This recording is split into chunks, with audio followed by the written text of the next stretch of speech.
தமிழ்நாட்டில் நடைபெற்ற நிகழ்வுகளை விரைவுச் செய்திகளாக பார்க்கலாம்.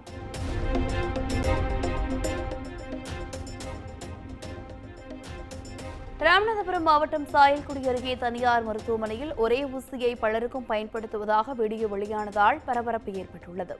சாயல்குடி பகுதியில் செயல்பட்டு வரும் கண்ணன் மருத்துவமனையில் ஒரே ஊசியில் நீடிலை மட்டும் மாற்றி சிரஞ்சை மாற்றாமல் பலருக்கும் பயன்படுத்துவதாக புகார் எழுந்தது. இதுகுறித்து நோயாளி ஒருவர் கேள்வி எழுப்பிய போது முறையான பதிலளிக்காமல் மருத்துவரும் செவிலியர்களும் அவரை தகாத வார்த்தையில் திட்டி வாக்குவாதத்தில் ஈடுபட்டனர். இச்சம்பவத்தின் வீடியோவை அந்த நபர் சமூக வலைதளங்களில் வெளியிட்டுள்ள நிலையில் இதுகுறித்து மாவட்ட சுகாதாரத்துறை அதிகாரிகள் உரிய நடவடிக்கை எடுக்க வேண்டும் என பொதுமக்கள் கோரிக்கை விடுத்துள்ளனர். இது என்னது? இந்த ஊசி என்ன ஊசி? இதெல்லாம் என்ன ஊசி? என்ன ஊசி? இதெல்லாம் புது ஊசியா? காசு வாங்குறீல்ல சிறந்துக்கு சேர்த்தானே காசு வாங்குறீங்க. என்ன ஒரே ஆளுக்கு போடுறதா இது? அப்புறம் என்ன ஊசி? இதில் தானே எடுத்து போட்டாங்க. இதில் தானே எடுத்து போட்டாங்க.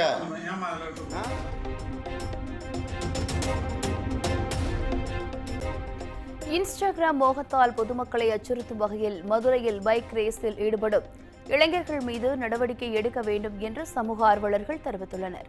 மதுரை தேசிய நெடுஞ்சாலையில் இளைஞர்கள் சிலர் பைக் ரேஸில் ஈடுபடுவதுடன் அதனை வீடியோ எடுத்து சமூக வலைதளங்களில் பதிவேற்றம் செய்து வருவது சர்ச்சையை ஏற்படுத்தி வருகிறது. மதுரையில் உள்ள பெண்கள் கல்லூரி முன்பாக இளைஞர் ஒருவர் வீலிங் செய்து அதனை படம் பிடித்து சமூக வலைதளங்களில் பதிவிறக்கம் செய்துள்ளார். அந்த வீடியோ காட்சிகளும் அதிகமாக பகிரப்பட்டு சமூக வலைதளங்களில் வைரலாகி வருகிறது. இதுபோன்ற செயல்களால் ஈடுபடும் இளைஞர்களால் பொதுமக்களுக்கு பாதிப்பு ஏற்படுவதால் அரசு உரிய நடவடிக்கை எடுக்க வேண்டும் என சமூக ஆர்வலர்கள் கோரிக்கை விடுத்துள்ளனர்.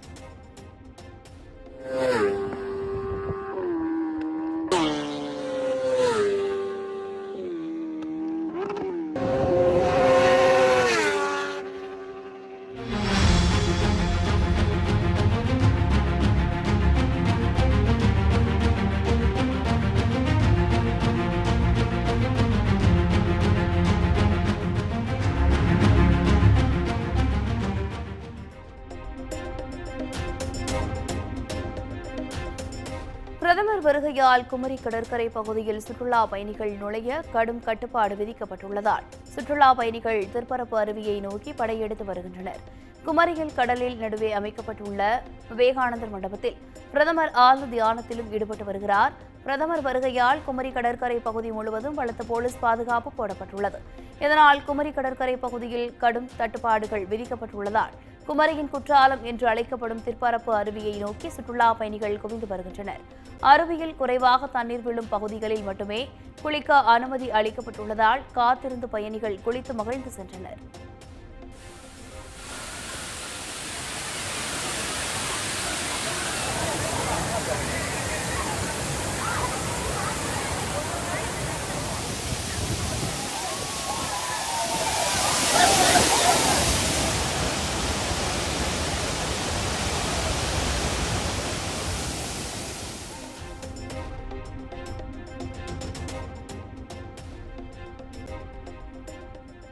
புதுச்சேரியில் சைக்கிளில் வந்த பலே திருடன் 2 லட்சம் ரூபாய் மதிப்புள்ள ராயல் என்ஃபீல்டு புல்லட்டை திருடி செல்லும் சிசிடிவி காட்சிகளை கொண்டு போலீசார் தேடி வருகின்றனர். சேலத்தை சேர்ந்த பாலகிருஷ்ணன் கதிர் கிராமம் பகுதியில் அரசு மருத்துவக் கல்லூரியில் மருத்துவ மேல்படிப்பு படித்து வருகிறார். இவர் தட்டாஞ்சாவடியில் வீடு எடுத்து தங்கியுள்ள நிலையில் கடந்த 29ஆம் தேதி இரவு புல்லட்டை வீட்டின் வாசலில் நிறுத்தியுள்ளார்.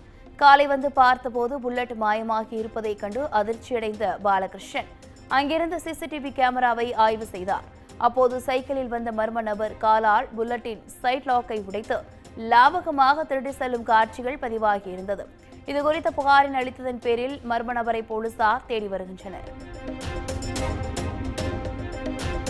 திருப்பத்தூர் மாவட்டம் வாணியம்பாடியில் தொடர் இருசக்கர வாகனங்களில் திருட்டு நடப்பதாக சிசிடிவி பதிவுகளை வழங்கியும் குற்றவாளிகளை பிடிக்காமல் போலீசார் மெத்தனமாக செயல்படுவதாக குற்றச்சாட்டு எழுந்துள்ளது. வாணியம்பாடியில் வீடு, மருத்துவமனைகள், வணிக வளாகங்களில் நிறுத்தி வைக்கப்படும் பைக்குகள் அடுத்தடுத்து திருடு போவது பொதுமக்கள் மத்தியில் அதிர்ச்சியை ஏற்படுத்தியுள்ளது.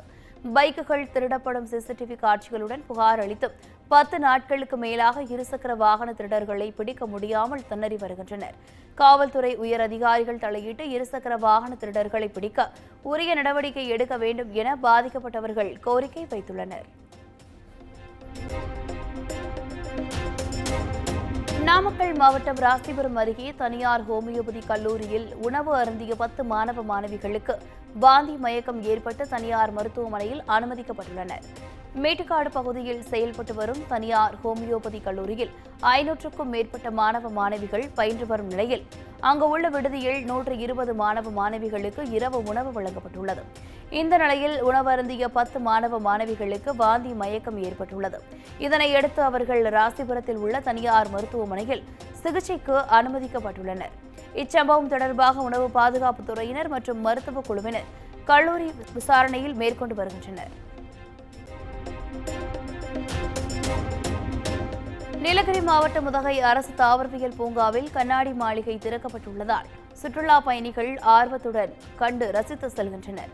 உலக புகழ்பெற்ற அரசு தாவரவியல் பூங்காவில் கோடை சீசனை முன்னிட்டு மலர் கண்காட்சி நடைபெற்று முடிந்தது. சில காரணங்களால் பூங்காவில் உள்ள கண்ணாடி மாளிகை தற்காலிகமாக மூடப்பட்டிருந்தது. தற்போது மலர் கண்காட்சி முடிவடைந்த நிலையில் சுற்றுலா பயணிகளின் வருகை சற்று குறைந்து காணப்பட்டது. இதனையடுத்து பூங்காவில் உள்ள கண்ணாடி மாளிகை திறக்கப்பட்டுள்ளதால் சுற்றுலா பயணிகள் மலர் அலங்காரங்களை கண்டு ரசித்தும் புகைப்படங்களை எடுத்தும் மகிழ்ந்து செல்கின்றனர்.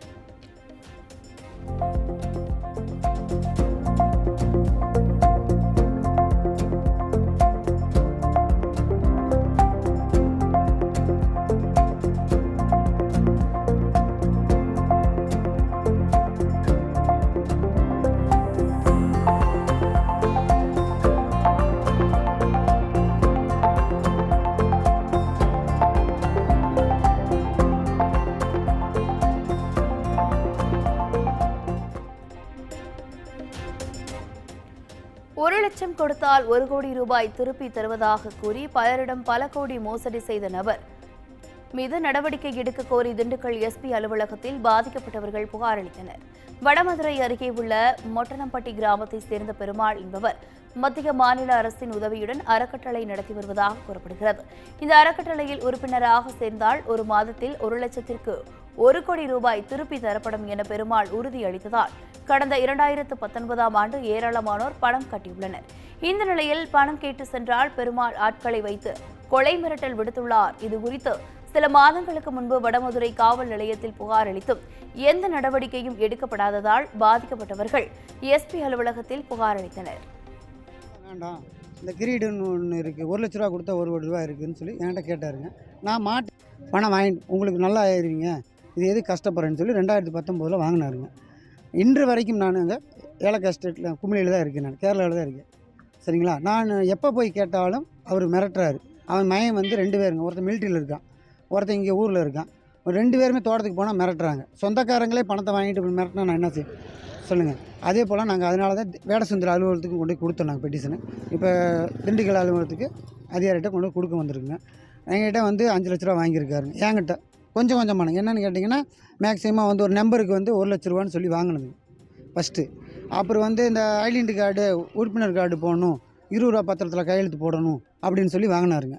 மேக்ஸிமம் இப்போ இந்த பிள்ளையை வந்து ஒரு நம்பர் ஆக்கிடலாம், உங்களுக்கு 1 லட்ச ரூபா கொடுத்தா 1 கோடி ரூபான்னு சொல்லி அவர் நாங்கள் மொத்தமாக கொடுக்கலைங்க, சும்மா சொல்லக்கூடாது. மேக்ஸிமம் வந்து கொஞ்சமாக தான் பணம் கொடுத்தோம். அப்புறம் நான் ஒரு தரம் கொடுக்க, எங்கள் வீட்டுக்கார மாட்ட ஒரு ட்ரிப்பு வாங்க, இப்படி மாற்றி வாங்கிட்டே இருக்கேன். அவன் பையனை வந்து இடைக்கி வாங்கிட்டு போயிடுறது. இது போல் நாங்கள் வந்து 8,10,000 ரூபா கொடுத்துருக்குங்க. இதனால் வரைக்கும் நம்ம சொந்தத்தினால கேட்கக்கூடாதுன்னு பார்த்தேங்க. இந்த 10 நாளைக்கு முன்னால் கூட போனேங்க. போய் கேட்டதுக்கு அவர் ரொம்ப தவறான முறையில் பேசிவிட்டு அவன் மகனும் வந்து மிலிட்டரியில் வேலை பார்க்குறவனும் அடிக்க வந்தாங்க. நான் என் பையன்கிட்ட சொன்னேன், இந்த மாதிரி விஷயம் சொல்லாமல் சரி நீ வாப்பா பேசிக்கலாம் அப்படின்னு. இன்று வரைக்கும் பணம் தரேன். சென்னை ராயபுரம் அருகே பெண் காவலர் தூக்கிட்டு தற்கொலை செய்து கொண்ட நிலையில் காவல்துறையினர் விசாரணை மேற்கொண்டு வருகின்றனர். ராயபுரம் குற்றப்பிரிவு காவல் நிலையத்தில் பணிபுரியும் பிரியங்கா என்ற பெண் காவலர் அதே நிலையத்தில் பணியாற்றும் காவலர் சேகரை காதலித்து திருமணம் செய்து கொண்டார். கடந்த ஜனவரி மாதம் இருவருக்கும் திருமணம் ஆன நிலையில் திடீரென நேற்று வீட்டில் பிரியங்கா தூக்கிட்டு தற்கொலை செய்து கொண்டார். வீட்டிற்கு வந்தபோது மனைவி தற்கொலை செய்து கொண்டதை அறிந்த சேகர் காவல் நிலையத்தில் புகார் அளித்தார். உடலை காவலர்கள் உடற்கூறாய்வுக்கு அனுப்பி வைத்துள்ள நிலையில் கணவன் மனைவி தகராற்றில் மனமுடைந்து தற்கொலை செய்து கொண்டாரா என்ற கோணத்தில் காவல்துறையினர் விசாரணை மேற்கொண்டு வருகின்றனர்.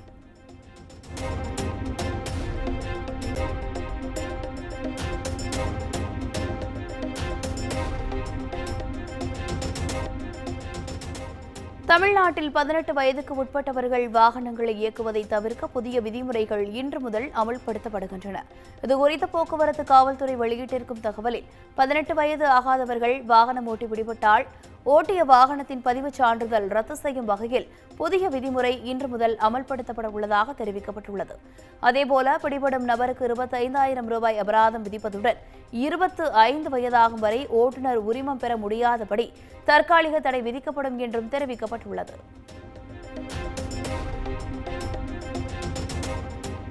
திருவள்ளூர் அருகே பெயிண்ட் தொழிற்சாலையில் ஏற்பட்ட தீ விபத்தில் உயிரிழந்தோர் எண்ணிக்கை 3ஆக உயர்ந்துள்ளது. காக்கலூர் சிப்காட் தொழிற்சாலையில் 500க்கும் மேற்பட்ட தொழிற்சாலைகள் இயங்கி வருகிறது. இந்த நிலையில் 25 ஆண்டுகளாக அங்கு செயல்பட்டு வந்த தனியார் பெயிண்ட் தொழிற்சாலை நேற்று மின்கசிவால் திடீர் விபத்து ஏற்பட்டது. இதனால் இங்கு பணியாற்றிய ஊழியர்கள் அலறியடித்துக் கொண்டு வெளியே வந்தனர். இந்த தீ விபத்தில் சாலையில் சென்றவர் உட்பட 3 பேர் பரிதாபமாக உயிரிழந்தனர். சுமார் 3 கோடி ரூபாய் மதிப்பிலான பொருட்கள் இந்த தீ விபத்தில் எரிந்து சேதமடைந்துள்ளதாக கூறப்படுகிறது. தீ விபத்து குறித்து தகவல் அறிந்து விரைந்து வந்த தீயணைப்பு வீரர்கள் 2 மணி நேர போராட்டத்திற்கு பின் தீயை கட்டுக்குள் கொண்டு வந்தனர்.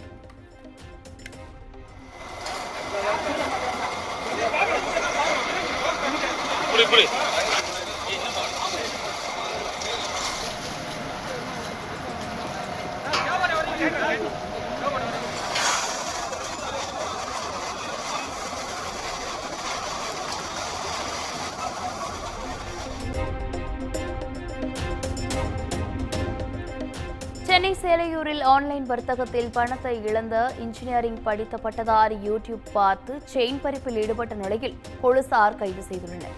காமராஜபுரம் கிழக்கு தாம்பரம் பகுதிகளில் இருசக்கர வாகனத்தில் வந்த நபர் தங்கச் செயினை பறித்து சென்றதாக போலீசாருக்கு புகார் தெரியவந்துள்ளது. அந்த அடிப்படையில் சிசிடிவி காட்சிகளை ஆய்வு செய்து விசாரணை நடத்தியதன் அடிப்படையில் மடிப்பாக்கத்தை சேர்ந்த அருணாச்சலம் என்ற இளைஞரை கைது செய்தனர். அவரிடம் நடத்திய விசாரணையில் என்ஜினியரிங் முடித்து வேலை கிடைக்காததாலும் ஆன்லைன் வர்த்தகத்தில் 15 லட்சம் வரை பணத்தை இழந்ததாலும் யூடியூப்பை பார்த்து செயின் பறிப்பில் ஈடுபட்டதாக வாக்குமூலம் அளித்துள்ளார். இதனையடுத்து அவரை தாம்பரம் நீதிமன்றத்தில் ஆஜர்படுத்தி போலீசார் சிறையில் அடைத்தனர்.